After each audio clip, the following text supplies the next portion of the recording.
यानंतर बुलेटिनमध्ये घेऊयात राज्यासह देश विदेशातील 100 बातम्यांचा सुपरफास्ट आढावा। दिल्लीतील कॅनॉट प्लेस परिसरामध्ये आंदोलनादरम्यान तणावपूर्ण स्थिती निर्माण झाली।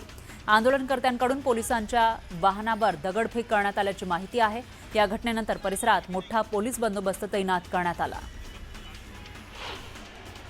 दिल्लीत कॉकरोच जनता पार्टीचं आंदोलन चिघळलं। आंदोलकांनी बॅरिकेड्स ओलांडून संसद भवनात शिरण्याचा प्रयत्न केला।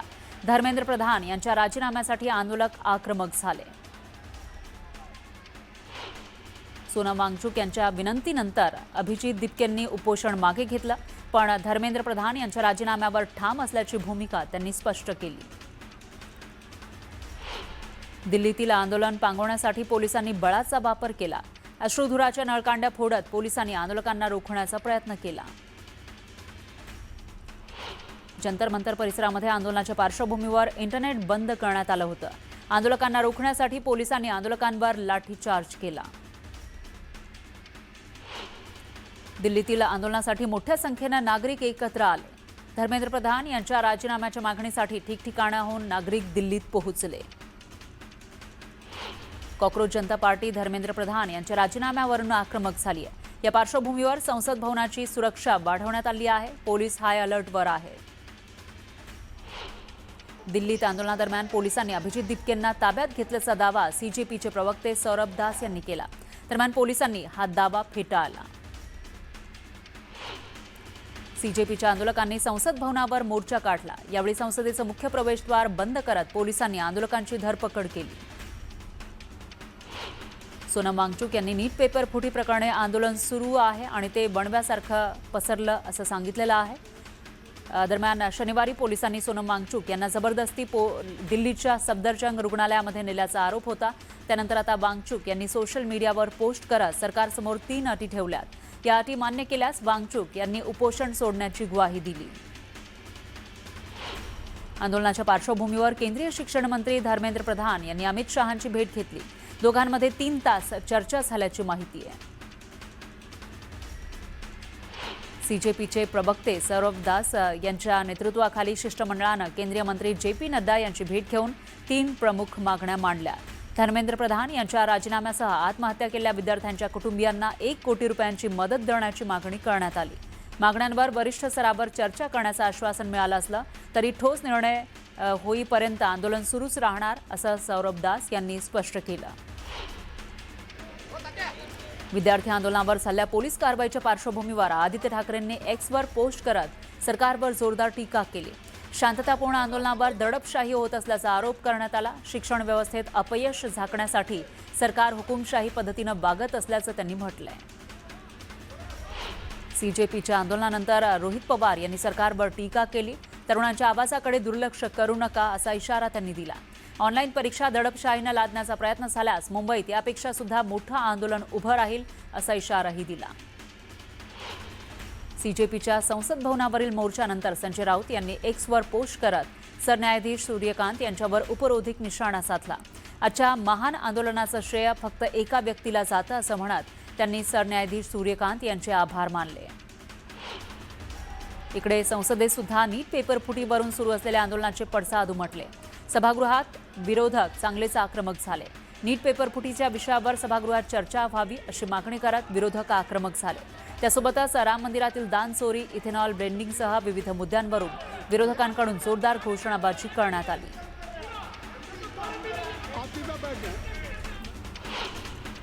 यानंतर एक ब्रेकिंग न्यूज आहे। पुण्याच्या आंबेगावमध्ये दुय्यम निबंधकाला बेदम मारहाण करण्यात आली आहे। कागदपत्र अपुरे असल्यानं अधिकाऱ्याचा दस्त नोंदणी करण्यास नकार त्यानं दिलेला होता आणि त्यानंतर मारहाण केल्याची माहिती आहे। दस्त नोंदणीला नकार दिल्याच्या रागातून अधिकाऱ्याला मारहाण केली आहे आणि मारहाणीचा व्हिडिओ सोशल मीडियावर व्हायरल झालेला आहे। शुक्रवारच्या घटनेनंतर आंबेगाव पोलीस ठाण्यामध्ये गुन्हा दाखल करण्यात आलाय।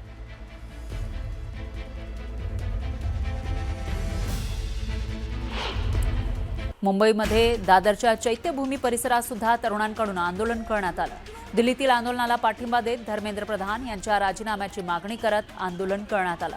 हातात संविधान आणि डॉक्टर बाबासाहेब आंबेडकर यांचा फोटो हातात घेऊन जोरदार घोषणाबाजी सुरू होती। दरम्यान पोलिसांनी आंदोलकांना ताब्यात घेतलं। कॉक्रोच जनता पार्टीच्या आंदोलनाला पाठिंबा देण्यासाठी पुणे स्टेशन परिसरातील आंबेडकर पुतळ्याजवळ विद्यार्थ्यांनी आंदोलन केलं. मोठ्या संख्येनं या आंदोलनात तरुण सहभागी झाले. यावेळी आंदोलकांकडून केंद्रीय शिक्षण मंत्री धर्मेंद्र प्रधान यांच्या राजीनाम्याची मागणी करण्यात आली. हिंगोलीच्या औंढा नागनाथ तालुक्यातील रामेश्वर इथं महावितरणच्या कारभाराविरोधात शिवसेना युबीटीकडून आंदोलन करण्यात आलं. वारंवार खंडित होणाऱ्या वीज पुरवठ्याच्या विरोधात शिवसेना युबीटी आक्रमक झाली. दिल्लीतील जंतर मंतर इथल्या आंदोलनाला पाठिंबा देण्यासाठी लातूरच्या गांधी चौकात सामाजिक संघटना, विद्यार्थी आणि तरुणांनी ठिय्या आंदोलन केलं. नीट प्रकरणातील मागण्यांवर केंद्र सरकारनं तातडीनं निर्णय घ्यावा अशी मागणी आंदोलकांनी केली. सोनम वांगचुक यांच्या समर्थनार्थ नागपूरच्या उमरेडमध्ये अर्शव शिंगणे आणि कौशिक भेंडे या विद्यार्थ्यांनी उपोषण सुरू केलं होतं. मागील 3 दिवसांपासून हे उपोषण सुरू होतं. दरम्यान सोनम वांगचुक यांच्या आवाहनानंतर तहसीलदार प्रेमकुमार आडे आणि सामाजिक कार्यकर्ता जेबुनिसा शेख यांच्या उपस्थितीमध्ये दोन्ही विद्यार्थ्यांनी उपोषण सोडलं. विद्यार्थ्यांनी राष्ट्रपती, केंद्र आणि राज्य सरकारकडे विविध मागण्यांचं निवेदन सादर केलं. सोनम वांगचुक यांच्या आंदोलनाला पाठिंबा देण्यासाठी नंदुरबारमध्ये विविध सामाजिक संघटनांनी 1 दिवसाचं धरणे आंदोलन केलं. यावेळी घोषणाबाजी करत धर्मेंद्र प्रधान यांच्या राजीनाम्याची मागणी करण्यात आली. जंतर मंतरवरील आंदोलनाला पाठिंबा देण्यासाठी गोंदियामध्ये युवकांनी मोर्चा काढला. केंद्रीय शिक्षण मंत्री धर्मेंद्र प्रधान यांच्या राजीनाम्याची मागणी केली. गोंदिया, आमगाव आणि गोरेगाव इथं काढलेल्या मोर्चात मोठ्या संख्येनं नागरिक सहभागी झाले. उपविभागीय अधिकारी आणि तहसीलदार यांना निवेदन देण्यात आलं. दिल्लीतील आंदोलनाच्या समर्थनार्थ अमरावतीमध्ये हजारो युवकांनी जिल्हाधिकारी कार्यालयावर मोर्चा काढला. सरकारविरोधात घोषणाबाजी करत शिक्षण मंत्री धर्मेंद्र प्रधान यांच्या राजीनाम्याची मागणी करण्यात आली. मागण्या तातडीनं मान्य न झाल्यास आंदोलन तीव्र करण्याचा इशारा देण्यात आला. नीट पेपर फुटी प्रकरणाच्या निषेधार्थ अकोल्यामध्ये राष्ट्रवादी काँग्रेस शरदचंद्र पवार पक्षानं जिल्हाधिकारी कार्यालयासमोर धरणे आंदोलन केलं. केंद्रीय शिक्षण मंत्री धर्मेंद्र प्रधान यांच्या राजीनाम्याची मागणी करण्यात आली. तसंच बोगस बियाणे कंपन्यांवर कारवाई करून शेतकऱ्यांना नुकसान भरपाई द्यावी अशी मागणी आंदोलनकर्त्यांनी केली. चाळीसगावात नीट पेपर फुटी प्रकरणाच्या निषेधार्थ राष्ट्रवादी शरदचंद्र पवार पक्षाकडून आंदोलन करण्यात आलं. केंद्रीय शिक्षण मंत्री धर्मेंद्र प्रधान यांच्या राजीनाम्याची मागणी यावेळी करण्यात आली. तसंच जंतर मंतरवरील आंदोलनकर्ते आणि सोनम वांगचुक यांच्यावरील कारवाईचा निषेध करण्यात आला. हिंगोलीमध्ये क्रांतिकारी शेतकरी संघटनेकडून आंदोलन करण्यात आलं. यावेळी धर्मेंद्र प्रधान यांचा प्रतिकात्मक पुतळा जाळण्यात आला. जळगावच्या धरणगावात महाविकास आघाडीच्या वतीनं केंद्र सरकारविरोधात निदर्शनं करण्यात आली. सोनम वांगचुक यांच्या केंद्रीय शिक्षण मंत्र्यांच्या विरोधात घोषणाबाजी करत केंद्र सरकारच्या भूमिकेचा निषेध व्यक्त करण्यात आला आणि सोनम वांगचुक यांना समर्थन देण्यात आलं. छत्रपती संभाजीनगरमध्ये विद्यार्थी आक्रमक झाले. विद्यार्थ्यांसह विविध संघटना, वकील संघ आणि संविधान रक्षण संघटनेकडून आंदोलन करण्यात आलं. आंदोलकांकडून धर्मेंद्र प्रधान यांच्या राजीनाम्याची मागणी करण्यात आली. सोनम वांगचुक यांच्या आंदोलनाला पाठिंबा देण्यासाठी बुलढाणा जिल्ह्यात सर्वपक्षीय नेत्यांनी निदर्शनं केली. यावेळी केंद्र सरकारविरोधात घोषणाबाजी करण्यात आली. सोनम वांगचुक यांच्या समर्थनार्थ विविध पक्षांचे नेते एका मंचावर एकत्र आले. सोनम वांगचुक यांच्या समर्थनासाठी चिपळूणमध्येही हजारो नागरिक रस्त्यावर उतरले. तहसील कार्यालयावर मोर्चा काढत घोषणाबाजी करण्यात आली. विविध सामाजिक संघटना, विद्यार्थी, महिला, ज्येष्ठ नागरिक आणि सर्वसामान्य नागरिकांनी या आंदोलनात सहभाग घेतला. सोनम वांगचुक यांच्या समर्थनार्थ चंद्रपूर जिल्हाधिकारी कार्यालयासमोर विद्यार्थ्यांनी निदर्शनं केली.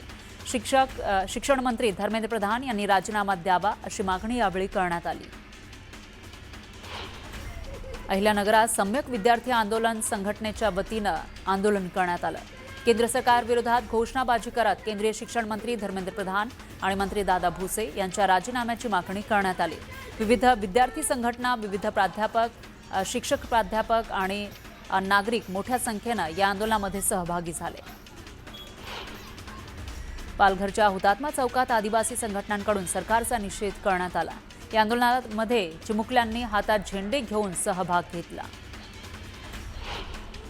मीरा भाईंदरमध्ये मेजर कौस्तुभ राणे स्मारकाजवळ नागरिकांनी सोनम वांगचुक यांच्या समर्थनार्थ आंदोलन केलं.